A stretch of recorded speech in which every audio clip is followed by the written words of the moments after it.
Hai, Assalamualaikum, balik lagi sama aku Nasir di YouTube channel aku. Nah, kali ini aku mau membahas ya mengenai yang lagi hot-hotnya, yaitu Ibu Emi, ya, ibu yang dipisahkan dari anak-anaknya. Dan yang menarik adalah si sang suami ini, Eden Wong ya, itu mengklarifikasi di podcastnya Dr. Richard Lee. Aku sambil lihat kesini karena aku sambil melihat wajah dari suami dan juga anak dari Ibu Emi ini ya. Nah, pertama yang mau aku kasih tahu adalah karakter ya, karakter Ibu Emi dulu awal, sampai nanti karakter yang disebut dengan B-nya atau ada yang sebut pelakor, perebut suami orang. Nah, itu juga akan aku bahas. Makanya aku bilang aku akan bahas tuntas ini ya. Aku pertama membaca karakter dari Ibu Emi ini ya. Memang beliau ini orang yang cukup tegas, orang yang cukup punya prinsip-prinsip sebenarnya, tapi tidak sedikit dia ini bisa menahan sabar dan sabar gitu. Tapi inget ya, manusia sabar pun ada batasnya. Itu sedikit aja karakternya Ibu Emi. Lalu saya ke karakter suami ya, karena masih suami ya, Ibu Emi ini. Ibu Emi ini punya suami yang karakter yang pintar sekali bermain dengan kata-kata, dengan kondisi dan situasi. Dia pandai sekali menarik orang untuk lebih yakin ke dia, itu ada. Tapi di kasus ini tidak, karena udah keburu Bu Eminya yang muncul. Bagus sekali ya. Nah, ini aku sambil zoom juga. Nah, kalau aku lihat dari karakter si anak ini ya, nih, anak ini karakternya keras ya, cukup membangkang. Mungkin karena di usia-usia segitu ya, jadi dibilang wajar antara tidak dan bisa dibilang wajar juga, karena memang mereka ini lagi proses-proses remaja, proses-proses pendewasaan diri. Nah, anak ini memang cenderung dibilang aku gimana ya mau ngomongnya, pinter juga gitu untuk meyakini orang lain gitu, dan anak ini juga pinter berkata-kata gitu. Ini aku belum masuk ke isi podcastnya Dr. Richard Lee ya, gimana yang sebenarnya. Nah, kalau si pelakor ini yang aku lihat, memang ya kalau dia orangnya ya memang dia jiwa pelakor. Bener-bener, karena apa? Gini ya, dia kelihatan banget gitu karakternya dia itu bisa ngambil hati orang-orang yang dia mau ambil hatinya. Jadi itu ibaratnya dia baik-baikin dulu gitu kelemahan dari si suaminya Bu Emi ini, ditarik dulu sok jadi malaikat gitu. Nah, ke si bapak itu juga gitu, dia pinter banget gitu ngontrol hatinya, pikirannya, bahkan dia bisa mengatur si suaminya Bu Emi ini. Kalau menurut aku sih udah gimana ya, jahat banget lah gitu kan. Kalau kamu mau ngambil suaminya ya ambil aja sono, anaknya ya jangan, apalagi sampai anaknya baru berapa bulan dia mau diberi ASI. Nah, ini anaknya ya, aku fokus dulu ke anaknya. Sekarang kita masuk ke yang podcastnya Dr. Richard Lee. Anak ini ada beberapa kali tuh kayak lihat ke sini, itu dia lagi mikir kata apa selanjutnya yang harus keluar gitu. Dan memang di sini aku lihat ada emosi kepada si ibu itu ada. Gini ya, kadang nggak usah anak ini, kita nih atau siapapun, ibunya bilang jangan mandi air hujan, tapi kitanya atau si anak ini tetap mau mandi hujan. Tapi sama ibunya, zaman kita dulu kan ibu-ibu juga gitu ya, kalau anaknya nggak denger ya dipok dikit gitu.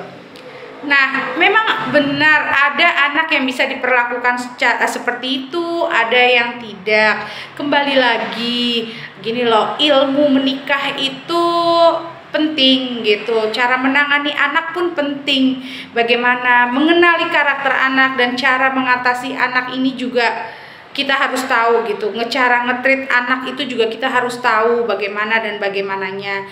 Mungkin pada saat itu Bu Emi belum mengerti atau punya beban mental yang luar biasa, jadi emosinya yang keluar, bukan dia nge-treat anaknya. Ingat ya, kita nggak bisa menyalahkan karena beban mental orang itu berbeda, ilmu orang juga berbeda gitu. Nah, sedangkan ayahnya ini memang ke anak itu tipenya merangkul gitu. Kan ada ya misalnya ibu gitu, kamu nggak boleh mandi air hujan. Ada yang ditanya, kenapa mah aku nggak boleh? Ada yang menjelaskan, ada yang tidak. Ada lagi anak yang udah dijelaskan tapi anak itu tidak mengerti karena keinginannya kuat. Karena kembali lagi watak anaknya memang seperti itu, yang keinginannya apa-apa selalu dituruti. Sehingga ketika bapaknya menuruti kemauannya, dia akan menganggap bapaknya adalah hero. Terlebih ada si wanita ini yang bisa masuknya gitu, yang juga mendukung segala apapun yang anaknya mau. Kasar nih, dek, ayah aku mau pegang pisau itu. Kalau kita seorang ibu hati-hati ya, atau jangan ya, karena nanti terluka. Kalau ayah mungkin pelan-pelan ya, nanti terluka. Mungkin dia cuma ngomong begitu. Tapi kalau anaknya udah terluka, paling gimana? Dia paling ngelapin, dia obatin. Kalau seorang ibu kan ada yang ngoceh-ngocehnya kan. Kan mama udah bilang, jangan, nanti begini. Itu contoh. Dari sini kita bisa lihat kasus ini adalah memang saya nggak bilang sepenuhnya salahnya si laki-laki. Ada juga kalau dibilang kesalahan, gimana ya, manusia nggak ada yang sempurna. Gini loh, jangan dipikir jadi wanita itu gampang. Apalagi dari proses melahirkan, membesarkan anak, mengurus anak. Dan terlebih yang aku tahu, si Ibu Emi ini juga tinggal di rumah mertua. Kita tahulah ya bagaimana sih seenak-enaknya tinggal di rumah mertua. Dan kalau dilihat, si Ibu Emi ini tidak punya tempat untuk curhat dari awal perkawinan. Jadi dari awal perkawinan memang sudah kusut. Kalau menurut aku sudah ada problem-problem dari besar dari kecil sampai besar yang akhirnya menjadi beban mental si Bu Emi ini, yang mungkin karena kebiasaan orang Korea ataupun memang pelarian Ibu Emi ke mabuk-mabukan gitu. Itu mungkin aja terjadi karena kadang-kadang orang yang nggak mendapatkan ilmu atau mendapatkan pandangan atau nggak dapat seseorang yang bisa memberikan masukan yang baik, yang membesarkan hatinya atau yang bisa membantu memberikan jalan, jadi kayak apa ya, dipendem sendiri gitu. Jadi akhirnya jatuhnya ke beban mental. Nah, jadi jatuhnya tuh kayak ke beban mental karena kan dipendem ke batin. Kayak kemarin ada kasus lagi setelah beberapa tahun yang lalu, 1 tahun yang lalu, ibu membunuh anak-anaknya. Nah, ada lagi kemarin seorang ibu membunuh anaknya yang usia 5 tahun. Nah, rata-rata itu disebabkan karena mental yang sudah benar-benar gak sehat. Mungkin pelariannya Bu Emi atau memang di situ kebiasaannya minum-minum. Tapi di sini aku lihat Ibu Emi ini benar-benar mau melindungi anaknya. Istilahnya gini loh, dari sekian videonya, nak jangan di situ, itu bukan tempat kamu, itu nggak bagus buat kamu. Tempat kamu adalah saya, angel kamu adalah saya, malaikat kamu adalah saya, pelindung kamu adalah saya. Mereka hanya orang-orang manipulatif. Cuma anak umur segini tuh nggak ngerti. Dan memang ada yang anak yang usia 10 tahun dia pemikirannya sudah dewasa. Kembali lagi ke watak. Ada anak-anak yang usia segini ya memangnya cuma dia pengen yang enak-enak aja gitu. Nah, kembali lagi ke watak gitu. Nah, itulah pentingnya orang tua juga mengenali karakter dan watak si anak, bukan hanya pasangan.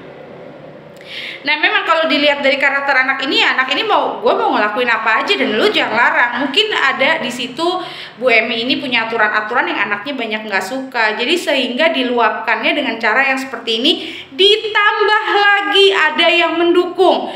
Kamu ngomong aja apa aja, semua kelakuan buruk ibu kamu. Plusnya juga ya sedikit banyak didoktrin, diajarin. Ya meledak dong nih anak. Ibaratnya dia ditawarkan surga oleh bapaknya dan dia merasa ibunya kayak neraka. Ya otomatis dia akan mana? Otomatis dia akan memilih surga dong, yang enak-enaknya aja. Anak usia gini kan belum bisa berpikir panjang. Bahkan anak umur 22 tahun pun banyak yang menentang ibunya, padahal nasihat dan arahan ibunya itu baik. Bahkan banyak nggak sedikit anak yang merasa ibu gue tuh jahat, suka ngelarang-larang gue gini, karena dia tidak berpikir panjang negatifnya, apa dampaknya gitu. Apalagi seusia-usia gini. Terus nih anak tuh lagi yang seneng-senengnya ngelakuin apa yang dia mau, tapi ibunya ngelarang karena untuk kebaikan. Tapi terus si bapaknya masuk, ya udah sini sayang papa rangkul gini. Ingat ya, laki-laki juga banyak yang manipulatif. Ini kayak gini nih, si suami ini kelihatan banget ya dari pandangannya, dia tuh kayak mau kita nih netizen tuh kayak mau digiring, yang korban itu saya dan anak-anak saya. Hello. Jujur ya, dengan kasus-kasus kayak gini tuh aku sebenarnya kesel gitu.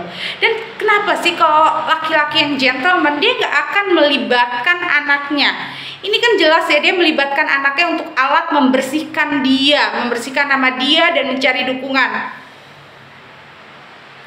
Apakah Anda laki-laki jantan, Bapak? Tidak.